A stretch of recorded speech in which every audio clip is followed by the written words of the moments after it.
これ4000円で買いました。4000円。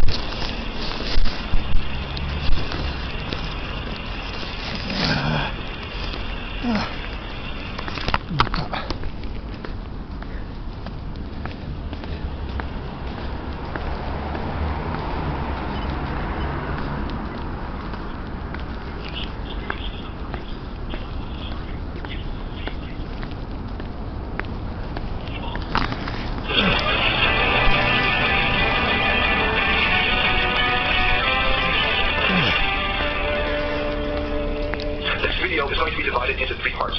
In the first, I'll present a couple pieces of empiric evidence that most published research is wrong. In the second, I'll explain why it's wrong. And I'll end with some ideas about how we can collectively make less of it wrong. The first piece of empiric evidence is something that can be equally appreciated by both lay people and healthcare professionals. Consider how often you've heard on the news or read on the web about some food that either causes or prevents cancer. It seems like everything we eat has some impact on our cancer risk. But if you pay really close attention to these news reports over years, you start to realize that some of them are contradicting one another. To systematically explore this contradiction, in 2012, researchers picked 50 common ingredients from a cookbook and searched the literature for evidence of any reported association with cancer. 80% of the ingredients had at least one study reporting such an association. Here's a graphical summary for all ingredients which were investigated in at least 10 studies.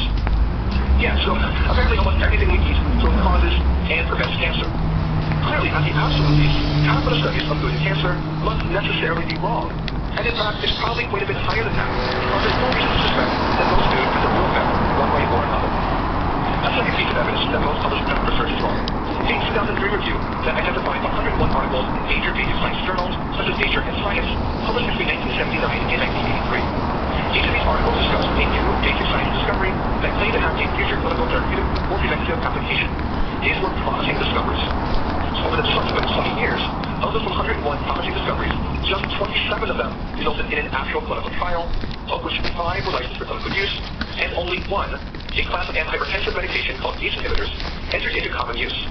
That's a 1% rate of translating exciting discoveries into tangible clinical application. Think about that the next time you hear about the latest standard medicine being described as amazing, transformative, or game-changing. Why is this conversion rate of published research so low? Why don't the vast majority of promising discoveries live up to the hype? There are several reasons, including lack of financial incentives. However, much of it has to do with the fact that conclusions from the original basic science research were simply not an accurate description of reality. A set of observations may have generated an interesting hypothesis, but future experiments didn't support it. And the more exciting and paradigm-shifting a discovery seems to be, the less likely it's going to pan out. This is cliché, but if it sounds too good to be true, it probably is. The third piece of empiric evidence is something commonly called the reproducibility crisis or replication crisis. This refers to the observation that many scientific experiments with significant positive findings cannot be replicated if repeated. The issue gained widespread attention in 2015 when the journal Science published the results of the Reproducibility Project, an initiative which sought to replicate 100 studies published in 3 psychology journals from 2008. This was a massive undertaking requiring hundreds of investigators who collaborated with the authors of the original studies in order to recreate the exact same methods and protocols. Similar study subjects were exposed to the same conditions and had the same outcomes measured. What did the Reproducibility Project find? Among the original studies, 97% of them had statistically significant results, usually meaning a p-value less than 0.05. The replication studies, only 36% were statistically significant. Now, as I'll talk about in a few minutes, the p-value of 0.05 as a cutoff for a so-called significant result is completely arbitrary, so the Reproducibility Project looked further at the size of the measured effects. In summary, the effect sizes measured in the replication studies were about half that in the original studies, and using a combination of statistical analyses, the project determined that less than half of the study results have been adequately replicated. This doesn't necessarily mean that any one of the contradicted original studies was wrong per se. It's certainly possible that the corresponding replication study was the one reaching the wrong conclusion. And it's also possible that an original and its corresponding replication study were both wrong. But it doesn't actually change the conclusion that we had a lot of difficulty repeating experiments. And if at least half of published research can be successfully replicated, it suggests that at least half of published research is wrong to begin with. And that brings us to the fourth and last piece of empiric evidence that most medical research is wrong, and this one is the most troubling. It has to do with something called medical reversal. This is a phenomenon in which preliminary but methodologically flawed studies result in the adoption of a medical practice that is found to be ineffective after more robust and reliable research is later performed. In 2011, a group of researchers undertook an examination of the literature to see how frequent medical reversal was. It picked the world's most influential journal of clinical medicine, the New England Journal of Medicine, and reviewed every article published in it between 2001 and 2010, identifying 363 studies that tested the efficacy of an established practice. The results of these studies were categorized as either reaffirmation, in which the practice held up to additional scrutiny, or reversal, when the practice was either no better or was actually worse than older and cheaper alternatives, including no treatment. Of those 363 studies, 38% were categorized as reaffirmation, 40% as reversal, and 22% as inconclusive. Some examples of medical reversal that they encountered included whether or not to give antibiotics to diabetic with asymptomatic bacteria in the urine, whether coronary stents should be used in addition to optimal medical therapy in patients with stable heart disease, and whether type 2 diabetics should have an aggressive goal for glucose control. You might reasonably ask, if an older study and a newer study contradict one another, why should we assume the newer one is more correct? Well, in these reversals, the newer studies were significantly larger and more methodologically rigorous than the older ones. For example, large, double-blind, randomized controlled trials instead of small observational studies. That does not necessarily mean that the RCT is correct, but well-conducted RCTs are far more likely to be correct than observational studies. A 40% reversal rate is a large number, particularly considering that was higher than the reaffirmation rate. It should make us wonder how many of our current medical practices will eventually be proven to be ineffective. And I think if most of our patients knew how frequent medical reversal was, they would probably think twice about visiting the doctor. For example, if your car was acting up and you took it to the mechanic to be fixed, imagine if the mechanic said, well, I suppose I could change this part here, but there's a 40% chance your car wouldn't work any better, or maybe it would even work worse. Would you pay to have that work done? Probably not. Hopefully, by this point, I'm convinced you that there is a major systemic problem with the reliability, accuracy, and reproducibility of medical research. So why? For hundreds of years, the scientific method of hypothesis generation, experimental design, observation, analysis, and hypothesis revision, this has been the foundation of our understanding of the world. In physics, chemistry, biology, and all the applied sciences, the scientific method is how we know what we know.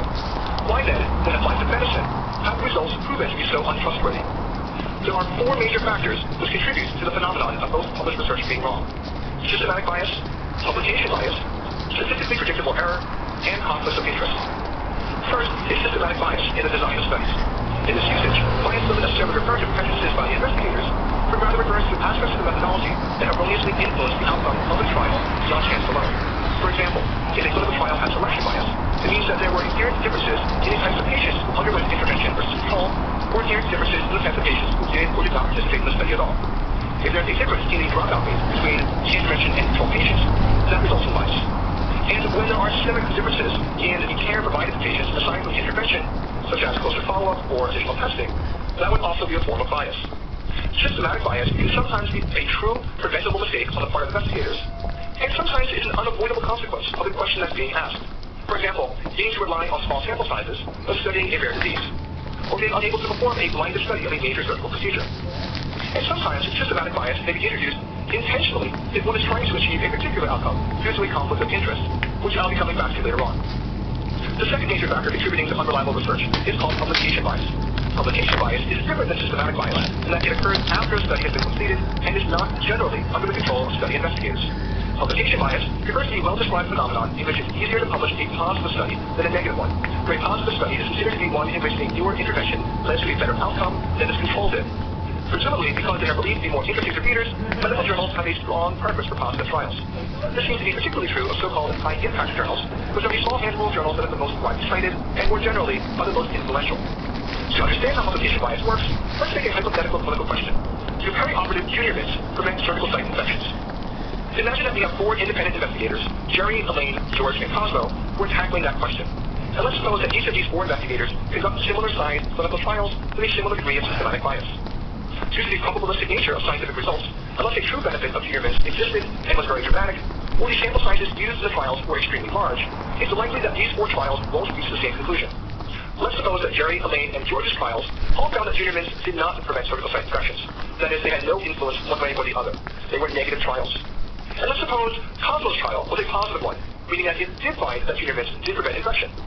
All four investigators write papers describing their own trials and results and submit them for publication. But since it's hard to publish negative trials, Jerry and Elaine's papers are never accepted to a journal. George is successful at getting his paper published, but it only makes it into the Journal of Anti-Infective Properties of Confectionaries. Meanwhile, Cosmo's trial gets published in the New England Journal of Medicine. So now, if you are a typical doctor who wants to keep up with new developments in medical literature, but only have time for the most influential journals, what are you going to think about junior mints and perioperative infections? You'll probably only come across Cosmo's paper, despite the fact that his was the only one of 4 trials that found a benefit, and thus you will adopt a medical therapy that is probably ineffective. How often does this happen that publication bias has a tangible impact on standard clinical practice? Consider this 2008 study about publication bias among studies of antidepressants. Investigators looked at 74 FDA-registered clinical trials of 12 different antidepressant medications. These were registrations that are required to be submitted and approved prior to this trial even started. And because these were FDA-registered trials, it was also mandated to take all results available to the FDA, even if they were never published in a journal. So in other words, all this information is technically available to the public, but it is really challenging to get a hold of it, and scientists need to make sense of it, which is why almost no clinicians bother tracking down the results of the unpublished trials. Of those 74 FDA-registered trials, this is a breakdown of how many were positive or negative, and whether or not the results were published in a journal. The results are incredible. Of the 38 positive trials, that is, trials which found the benefit of antidepressants compared to placebo, 37 were published, and only 1 was not. While of the 25 negative trials, only 3 were published, and 22 were not. Now, those of you paying close attention may have realized that these numbers don't add up to 74, and that's because 11 trials were deemed by the FDA to either be negative trials or at best questionable, but were nevertheless presented in the literature as positive. So in summary, from the perspective of a person relying solely on the published literature, 48 of 51, or 94% of clinical trials and antidepressants, found them to be beneficial. From the FDA's perspective, only 38 of 74, or 51% of the trials, found them to be beneficial. That's a huge discrepancy, and it's easy to imagine how this adversely impacts a doctor's decision to recommend an antidepressant to their patients. The third major contributor to false published results is often called random error, but I think this is a misleading term for it. I prefer statistically predictable error. The foundation of clinical research is statistics, and statistics are inherently probabilistic. If we are studying the effect of a certain drug on a disease, we can never say the drug definitely does or does not have a positive impact. The most we can, or at least should ever say, is the probability that the drug has an impact, or the probability that its effect is within a certain range. So naturally, sometimes research will appear wrong, not because someone made a mistake, but rather because a statistically unlikely event happens to have occurred. There are standard cutoffs in clinical research as to how different the outcomes between two groups need to be in order to say that it is unlikely to be due to chance alone. By a large margin, the most common classification of probability in research is something called the p-value, and a cutoff of a p-value less than 0.05 in clinical medicine is considered to be statistically significant. What the p-value does and doesn't represent is really confusing, and in the interest of time, I'm going to greatly simplify the explanation by just stating that the smaller the p-value, the less likely the results of the study were from chance alone. The cutoff of 0.05 is frequently used to categorize studies. Studies of relationships with p-values below 0.05 are called positive, and those above 0.05 are called negative. Implied in this dichotomy is that a